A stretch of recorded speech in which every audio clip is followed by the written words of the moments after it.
মাধ্যমিক পরীক্ষার জন্য শিক্ষকদের ছাড়ের আবেদন আর বারবার কমিশনকে চিঠি দিয়েও উত্তর পাওয়া যায়নি। পর্ষদ সভাপতি তো ক্ষোভ প্রকাশ করছেন, কারণ 2 তারিখ থেকে মাধ্যমিক পরীক্ষা শুরু হচ্ছে। কিন্তু এই চিঠি কি আদৌ পেয়েছে পর্ষদ? নানা মাধ্যমিক নিয়ে পর্ষদের চিঠি না পাওয়ার দাবি। আরো ডিটেল এ বিষয়ে জানাতে পারবে প্রীতি, রয়েছে আমার সঙ্গে। প্রীতি, ইতিমধ্যেই তো সিইও দাবি করছেন যে পর্ষদের তরফ থেকে কোনো চিঠি পাওয়া যায়নি, কিন্তু পর্ষদ বলছে বারবার চিঠি দেওয়া হয়েছে। দেখো, পর্ষদের তরফে এই অভিযোগ থাকলেও সিইও মনোজ কুমার আগরওয়াল তিনি কিন্তু স্পষ্টত আর জানিয়ে দেন যে তার কাছে এই সম্পর্কিত, অর্থাৎ 2রা ফেব্রুয়ারি থেকে যে মাধ্যমিক শুরু হচ্ছে এবং শিক্ষক শিক্ষিকারা যারা বিএলও হিসেবে কাজ করছেন তার জন্য মাধ্যমিকে সমস্যা হতে পারে, এই সংক্রান্ত কোনো বিষয় নিয়ে সিইও দপ্তর বা সিইওকে ব্যক্তিগতভাবে কোনো চিঠি পাঠায়নি পর্ষদ।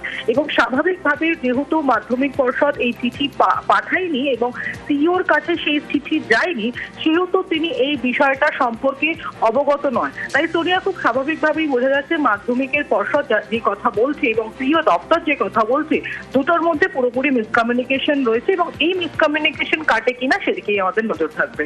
বেশ,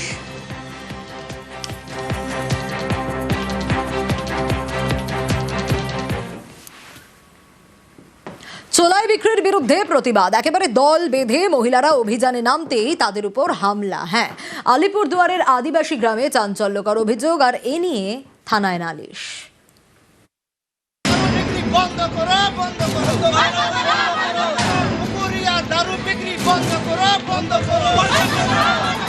চোলাই বিক্রির প্রতিবাদে পথে আদিবাসী মহিলারা। এ ছবি আলিপুরদুয়ার 2 নম্বর ব্লকের শামুকতলা থানা এলাকার।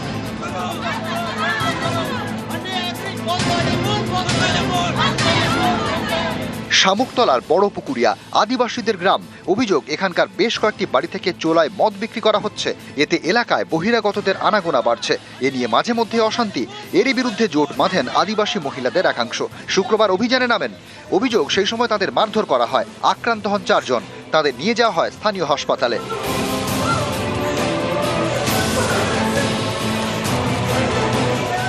ওরা বলতেছে বিক্রি করি না, আর সকাল থেকে ওদের বাড়ি থেকে বিক্রি হইতেছে, ওদের বাড়িতে ঢুকতে দিবে না, তোমরা ঢুকলে আমাদের বাড়ি নোংরা হয়ে যাবে। আমি থেকে নামছে, একদম টানছে, এই যে টুলটা টানছে, আমার টুলটা অনেক কিছু পাইতেছে মাথার মধ্যে।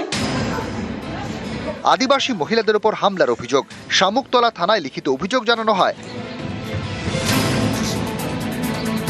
আমাদের বড় পুকুরিয়া গ্রামে দারু বিক্রি হয়, ছোট ছোট বাচ্চাগুলা নেশাতে চলে যায়। যারা বিক্রি করে ওদের তো ভালো হইতেছে, টাকা আসে ওদের বাড়িতে, যারা আসছে খাইতে ওদের তো বাড়িটাতে অশান্তি হচ্ছে। ওর জন্য আমরা আসলাম যে এটাকে বন্ধ করব। এর আগেও চোলাই বিক্রির প্রতিবাদে পথে নামেন আদিবাসী মহিলারা। এদিন পথে নামেন, সেই সময় তাদের মারধর করা হয় বলে অভিযোগ। আপনার বাড়ি থেকে মদ বিক্রি হয় না, এখন 1 সপ্তাহ থেকে বন্ধ আছে। পুলিশ নিজে মানা করছে, আমাদের নিজে পুলিশ মানা করে গেছে। প্রশাসনকে আমি বলবো, বাইরে থেকে চুলাই মদ যারা পাচার করছে তাদের দিকে একটু নজরদারি করার জন্য আমি অনুরোধ করব। আলিপুরদুয়ার থেকে রাজকুমার কর্মকার, নিউজ 18 বাংলা।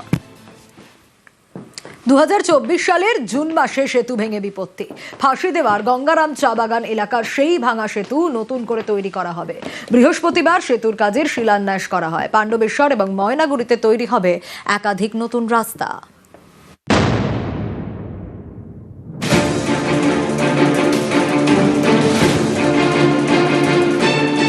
শিলিগুড়ির ফাঁসি দেওয়া, এখানে তৈরি হবে নতুন সেতু। বৃহস্পতিবার সেতুর কাজের শিলান্যাস করা হয়। এর জন্য বরাদ্দ করা হয়েছে প্রায় 62 লক্ষ টাকা।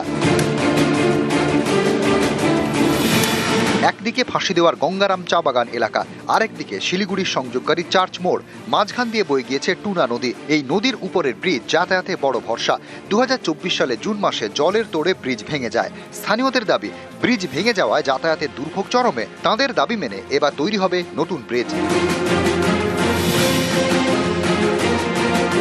हमें बहुत खुशी हो रही है कि हम 2 साल से ज़्यादा से हम बहुत कष्ट उठा रहे थे, विशेषकर बाजार और स्कूल। हमारे स्कूल बच्चे सुबह शाम बहुत कष्ट से स्कूल जा रहे थे और हमने आग्रह किया था कि जितनी जल्दी हो सके हमारा पुल बन जाए। जो भी संग हुआ है, हमारे पुल ये ब्रिज बन रहे हैं, तो हम बहुत खुश हैं। পশ্চিম বর্ধমানের পাণ্ডবেশ্বর, এখানকার পলাশবনি থেকে শীর্ষা পর্যন্ত প্রায় 2.5 কিলোমিটার রাস্তা। এই রাস্তাটি সংস্কার করা হবে। পথশ্রী প্রকল্পে বরাদ্দ করা হয়েছে প্রায় 1,13,00,000 টাকা। বৃহস্পতিবার রাস্তার কাজে শিলান্যাস করা হয়। The roads are lovely but dark and deep.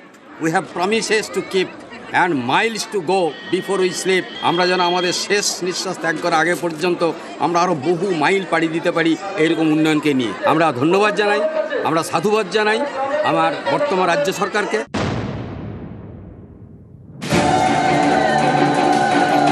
জলপাইগুড়ির ময়নাগুড়ি পুরসভা 17টি ওয়ার্ড, এই পুরো এলাকায় নানা জায়গায় এখনো মাটির রাস্তা রয়ে গিয়েছে। সেগুলি পাকা করা হবে। তৈরি হবে 28টি পাকা রাস্তা। এর জন্য পথশ্রীতে বরাদ্দ করা হয়েছে প্রায় 8 কোটি টাকা। 28টি রাস্তার মধ্যে শুক্রবার হয়ে গেল 14টি রাস্তার কাজের শিলান্যাস। মোট 28টা রাস্তা পথশ্রী প্রকল্পে উদ্বোধিত হয়েছে। শিলান্যাস মানে কাজ শুরু হচ্ছে আজকে 14টা, আরও 14টা আছে, এটা কিছুদিন এর মধ্যেই শিলান্যাস হবে। সুতরাং সামগ্রিকভাবে যদি উন্নয়নের চিত্র দেখেন তাহলে ময়নাগুড়ি যে শহর তার গৌরব বৃদ্ধি হচ্ছে। নিউজ 18 বাংলা।